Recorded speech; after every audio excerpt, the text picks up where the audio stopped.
Post-surgery care following a laparoscopic surgery. So what I advise my patients, most of them, to be as normal as possible, because we see the surgical precision is so good and the recovery period is very short. I mean to say, it's almost 1 day or 2 days.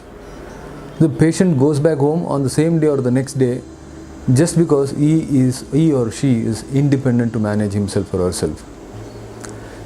Routine surgeries like laparoscopic appendicectomy, gallbladder surgeries, hernia, and uterus related or tube related, ovary related surgical procedures, they all recover within a day or 2.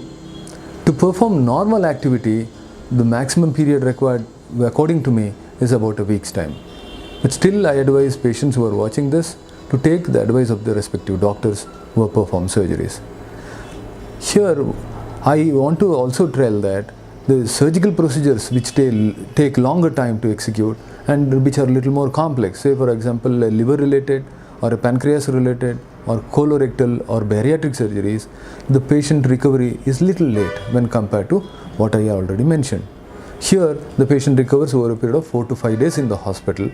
Maybe the patient takes about another week time to completely recover and go back to normal activities. I would suggest my patients who have undergone simple laparoscopic surgical procedure to go back to normal activity, go back to office and do the routines within a week's time, and maybe perform all physical activities about 15 days from the surgical procedure, like attending the gym or swimming or something like that. So advanced surgical procedures, maybe they take a little more time, I mean to say 20 days to 1 month time to go do all these activities like outdoor activities.